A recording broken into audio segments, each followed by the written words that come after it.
Are you ready? Should we watch this? Might as well. I mean, unless we have some more crypto scoops. I got like 3 more articles. Yeah, I caught on. You told me. Grace and Gunn. Let's hear that sassy voice. Now she's been very critical of Gunn lately. Is it because he called her out, or you think she's being genuine? Nah, she called him out. I always think she's genuine. I think she does a good job for the most part. Yeah, you know, I've never been. I think she get the reason the things I have an issue with her is going too personal on some of the talent. Like this person's just horrible, like Jessica Chastain, or I heard this person's horrible person. We all have that actor. We all have that actor. Yeah, but she has a lot. Jared Leto. Jared Leto's not the worst. For me, it's that guy who looks like Tom Holland. No, I can't say the word because it's offensive now. Oh my God! There's an M word I used to use, but I don't think it's politically correct. It ends with an oid. But no, what's the guy's name? Lucky number 11. Josh Hartnett. Oh my God, that guy sucks. What? 40 Days and 40 Nights is a treasure. You silence yourself, sir. Josh Hartnett, man. It was the best part of Pearl Harbor. Fuck, he's the reason I hate Guy Ritchie. I mean, I thought for sure his career was over, but then Guy Ritchie started hiring him again. Jesus, man. See, we all have that actor. See, Max? I don't. You like Final Destination, you're like, fuck that. Yours is not an actor. Yours is a director, James Gunn. I like James Gunn. You hate him. No, I do not. I just think he's taking off a lot. And Grace doesn't hate Jessica. If he accomplishes everything, no, and he's hilarious. Like on the press tour, him and Chris Pratt together, they like. I don't know who said that on the reaction, but they should do like a buddy cop movie. They're funny together. See, you don't even have your own opinion. You're saying, I don't know who said this. I'll just quote this, and that means I like them. They hit their improv is great together. Chris Pratt and James Gunn. They could do a whole thing together. I don't like Pete Davidson either. Oh, Star Wars Theory on YouTube. Pete Davidson and Bob Chapek have the 3 most punchable faces I've ever seen. No, don't say that. Why do you not like Star Wars Theory? What do you do? That guy. Sorry, Jesus. I'm done now. Disavow violence. What do you say about Star Wars fans being toxic? Jesus Christ, man. Pete Davidson just killed it in Bodies. I love it. And he's dating Michelle Yeoh. He's the reason I didn't see Bodies. Is that a joke? I hope so. Like I would this thing. I saw people say. I hope she gets her a young strapping man. I really couldn't tell if it was a joke or not because I think it's extremely plausible. Because no, they're just Staten Island Sausage. Dude, she's an Academy Award winner. She's really, really hot right now. Everyone's gonna take. Yes, she is, and she has been.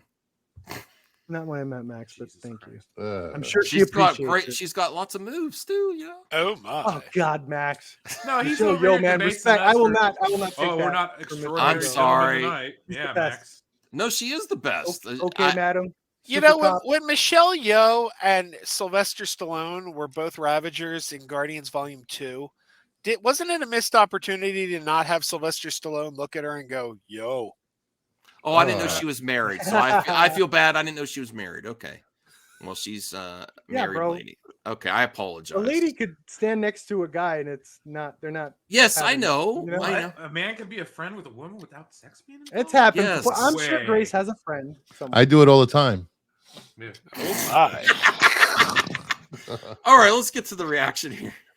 Did James Gunn shoot himself in the foot with Guardians of the Galaxy? No. I get it, because his name's Gunn. His name's Gunn, so he shot him. I get it. It's not even apt. Isn't that movie like a massive hit right now? Not massive, no. It's a hit. I'm saying the reception, I guess. We'll have to see the second weekend box office. With the cinema score like it is, I don't think it's going to have a big drop off. I don't. But if it does, then it's going to be hard to recover. Volume 3. I've been saying for quite some time that he has a tonal issue. That was one of my biggest problems with the Suicide Squad. And I do believe that affected its success. Some of you, I mean, we don't know what the HBO Max numbers were, but we can see the box office ones, and it fared worse than other movies that debuted day and date on HBO Max. But also, I loved Guardians of the Galaxy Volume 3. I thought it was a home run. but it still might not. Now, to put that, I love Guardians 3. I love it better than Guardians 2. Guardians 3 is right up there with Guardians 1 with me. It's my ratings would be Guardians 1, Guardians 3, and the Suicide Squad. But I do see after the Suicide Squad, some of the humor is just a little more extreme there, like the Suicide Squad and Guardians 3, than it was in the first 2 Guardians movies. And I think that is going to be a potential issue on the legs of the box office in this particular movie. I don't know. James Gunn's got nice legs. Well, I don't know. He's got a nice suit on. I don't know about his legs. Yeah. But I mean, let's discuss that. Do you see any potential issues there with? Well, I don't know who here's all saw. I haven't seen his legs yet, actually. Yeah. I would like to see his legs. Not his legs. No, Guardians 3. Guardians 3. Because I feel some of like the comedy beats are some more similar to the Suicide Squad than the first 2 Guardians in certain jokes. More intense, more violent. And I that is appealing to certain people, but I do know people that are turned off by that too. So I don't know. It's practice for Superman Legacy. I hope not. I mean, I think it's possible to do Superman like that, but I hope he does something different, with it, all right. Anyone else have a comment on that? The tone of this and Suicide Squad versus the first 2 Guardians movies? All right. Let's see what Grace has to say. Not have as broad appeal as it needs to. Yeah. Did families with small children decide to stay home? It's a genuine. I mean, something's going on here, so that's why we're hitting all the possibilities. Because again, as I said, I thought it hurt Suicide Squad. The demographics for this movie are fine. They're not on fire. They're not great. But I mean, it's a little male heavy, and I think in terms of African American moviegoers, that number it would be nice to see it a little higher. But overall, it's fine. But back to, with the situation with the animal cruelty. The other thing that's kind of concerning there right now is all the movies that have been doing really good lately in her movie math. What was the top demographic for a lot of these other projects? The Hispanic. How do they get these numbers? I don't know. I really don't know either. That's another great question, Bruce. But like the other movies that have been doing really good, one of the largest growing markets for movie industry in America is Hispanic. So that's kind of concerning there, unless these shift for second and third weekend, Is she? I'm sorry. Go ahead. No, I was going to say, do they have someone outside checking off? No, I have no idea if they're accurate. No, I know that's kind of a white guy. That's problematic in itself, right? I don't know how they get these either, Brucifer. I really don't know. Is she really complaining about animal cruelty? Yes. It's the villain. He's the bad guy. No, but it's not an easy watch. It's not an easy watch because of that crazy. It's not. It's not an easy watch. I'll make it easy. I wouldn't take my kids to see that, or my nieces. I would never take my nieces to see this. How old are your nieces? 15 and 12. What? No, What? It's different. They've probably seen worse than that. Well, No. did you take them to see the first one? No, my mother and my sister. Nope. Would you take them to see the first one? The first one? Yeah. And the second one? I'd take my kids I to think so. see. I wouldn't take them to see the Suicide Squad or No, Guardians 3. That's obvious. I'd take my kids to see Volume 3 over Volume 2.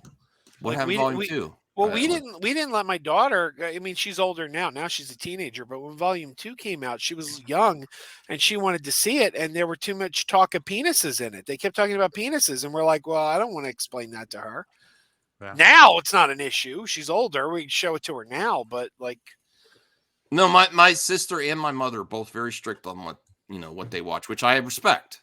They would. That's cool. That's cool. So yeah, I like it. I mean, people think I'm just saying that because I'm a Gunn critic, not a hater, a critic. You keep bringing up Gunn. No, but I would honestly be okay with them seeing Guardians 1 or 2. But I would really. And the Christmas special. Yeah, I think the Christmas special will be fine. Yeah. Okay, but, to the audience that's watching, that's over the age of 18, go watch it. Enjoy yourself. Yes, absolutely. World Champ says these reports numbers in the trades when they do the surveys, data scans, because they have a company that pulls and tracks the demographics of ticket buyers. I forget what the company is. Probably, you know what the scary answer is? Probably most people buy their tickets on their phones and everything's tracked now too. So who the hell knows? You probably can set into all kinds of stuff in the small print. And you want to buy one of those little Pokemon Go things? I don't think they ever asked what race or demographic. No, they probably have it tracked by your phone somehow of what you filled in other places. I don't know. I don't know. Survey cards at your theater? What? Sorry, pull it out while you. No, I'm just kidding. All right, well, let's see what else she has to say here. But I do have concerns that it's not going to have long legs, this movie. Oh, I could have told you that. It's the Disney Plus issue. Doesn't matter what the movie is. None of them are going to have long legs until they change their ways. But they're starting to. They're starting to. Ant-Man still is not on Disney Plus. It's going to be like next week, I think. But they kind of played Ant-Man better than they've played a lot of the others. So I think this will self-correct, but I don't think we're there yet. Well, Vegeta, it's not like fatigue. It's not fatigue, but this is not like a strong Marvel debut either. It's more towards like Quantumania opening weekend, but also it was not a holiday either. I mean, it's no Black Adam opening weekend, so they can rest their laurels on that. Well, Black Adam, how much was that? 90 million? I thought it was 75. Now I'm questioning. All right. Where's Blue Jay? It would be nice to see it a little higher. But, you know, overall, it's fine. But back to, you know, with the situation with the animal cruelty, we've been discussing that ever since that came, you know, we've been discussing the Rotten Tomatoes score for a couple of days now. Wait. And I think the animal cruelty is presented itself. You see how much bias you have against DC? Someone timestamped this for me. Watch this, everyone. Or was this, hold on, was that worldwide? Or was that domestic? Oh. Who has bias against DC? 140 million, but that might be worldwide. Oh, 100, open to 67.5. Okay, I'm wrong. 70, L. That's worldwide. Whoops.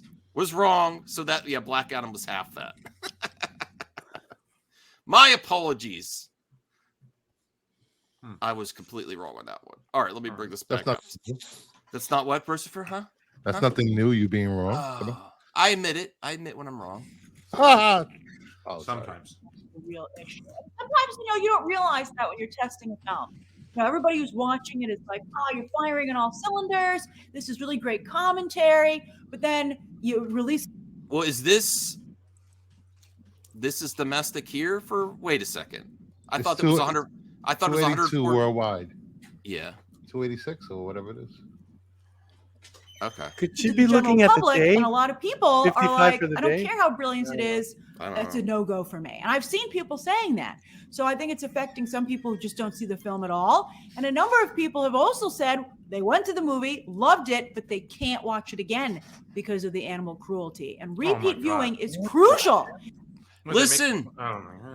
It doesn't matter that you don't think it's an issue. People, consumers, you can't make people go to the theater. You can't make people pay money. And some people say that. And I can understand if you're an animal lover. Yeah. There were some people that were brought to tears in the theater during that scene. Me. I actually used animals as a manipulating tactic. Back in the day, one of my short films was actually it's called Play Dead, which is about a group of dogs that have to survive the zombie apocalypse. It was basically Homeward Bound meets 28 Days Later. And we knew, like, making that movie is like, dude, everyone's not going to want to see these dogs die. And that was like sort of our way of like saying, that's how you're going to get hooked into this short, because no one wants to see a cute animal die. And it was successful. Yeah. That animal thing. Yeah. People really do care. I mean, look at that image right there of Rocket when he's a baby. You know, that's like, you know, I understand.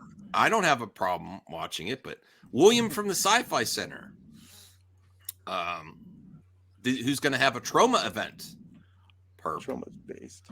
That sounds traumatic. Not a traumatic event, a trauma event. No, trauma. Yeah, I love trauma. Sergeant Kabuki, man, love it. Toxie. Yes, so make sure to watch the Sci-Fi Center and the Poindexter Lounge this week. And Rhea may make another appearance. All right, get those big sky high box office numbers. So that's something that I think there's going to be very worrying coming down the track.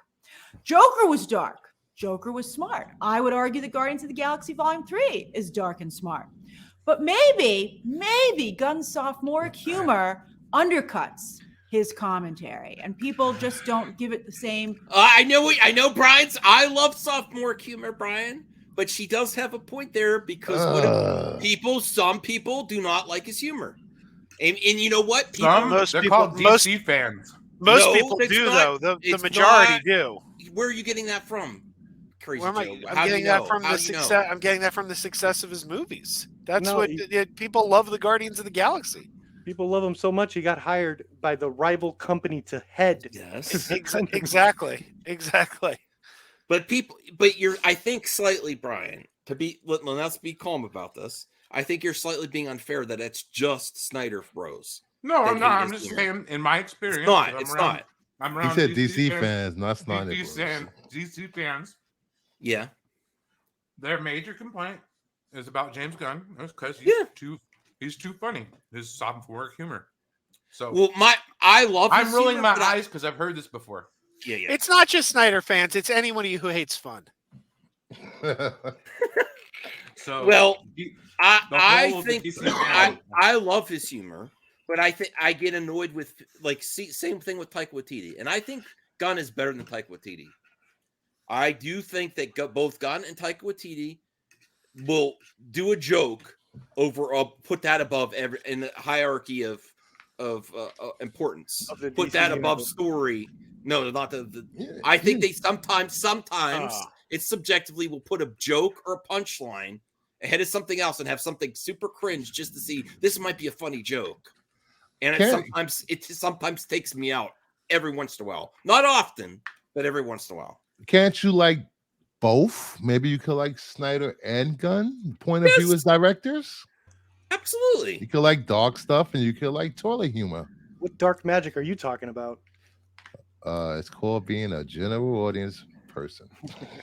Not choosing sides. But can anyone see that at all? My small criticism. Every once in a while, I think they'll put a punchline or a joke ahead of story and is like go out of their way for a cringe joke. I hear that. I hear that a lot, but I think there's some things like the one example I always hear is Thor: Love and Thunder.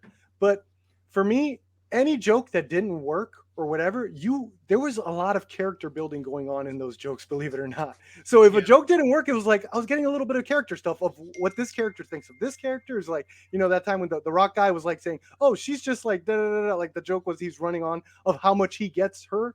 And I thought that was really cool. And I think Gunn does that as well. It's like, even if you're not getting the joke, you're getting filled with either a character thing or a plot detail or something. So I always appreciated it in that way, where it's like, I don't have to laugh. If a joke's not funny, it's like, well, at least they're giving me something else with it. Okay. All right. Well, thank you. I mean, thank you for being fair with my criticism. That's my criticism. Who is sending me text messages? My mother. They could be sending you the crypto story. Oh boy. Ooh, family stuff. A pee joke in a Superman movie. Yeah. That's all right. Let's get back. Let's get back to Grace. That was actually really cachet or epic quality that the Joker enjoyed, right? That even though some of us, again, here's the thing: some people feel that Guardians of the Galaxy Volume 3, like myself, is a home run, but it's not enough people. That's the issue. And we'll see if word of mouth carries it forward in the weeks ahead. But out of the gate, something was wrong. So now Marvel. Oh boy! All right. Tone issues. Now let's talk about James Gunn. Listen, world champ. Okay. No. I love Zod Rider. I do not always agree with his opinions. I don't think that the animals in cages equates to children in cages. I think that's a slight stretch. That doesn't mean I'm dogging on Zod. I actually watched that part of his live stream. Like, oh, Zod. I was just gonna say, when were there children in cages? No. Suggesting it's a little sus, that scene. It's supposed to make you. What's the intention of the direction of that scene? I believe it's supposed to make you empathize with animals and animal cruelty, and it's supposed to be pro animals, and anything that would potentially be disturbing about sus with children. Max, It has nothing. I don't think you have to explain yourself. It is nothing like his old tweets. Max, did you know? This is Just the dumbest ignore shit it. I've ever read. Honestly. Yeah. Max, did you know that George Lucas is a child murderer? I don't know if you knew this, but I saw Revenge of the Sith and Anakin killed the younglings. It was really sus. No. Oh, actually, dude, you no, need to actually, see Temple of Doom. Did you see what George Lucas did with kids in Temple of Doom? Oh my God! No, actually, Crazy Joe, I completely agree with you. Whereas I believe the scenes in Guardians 3 were very promoting treating every human or treating every living thing with respect. We're actually very promoting, stuff. I actually think PETA should get behind that, Yes. Whereas George Lucas, like Crazy Joe brought up, those scenes were pretty intense with children in them. So I have more issues, even though I love Revenge of the Sith. That's a hard watch, including the Tusken Raider scene too, like in Clone Wars. Those were a lot more, intense and sus than. And that theme of like love and all that was in Suicide Squad with the rats, which I found that really cool. Like every creature has a purpose. Every creature matters. Like I thought it was a beautiful little theme in Suicide Squad. I'm glad to hear that it's here too. Yeah. Let me see. Not sure if I agree with that take either, because the children are in captivity in Love and Thunder as well. No one is going after Taika except for his creative choices outside.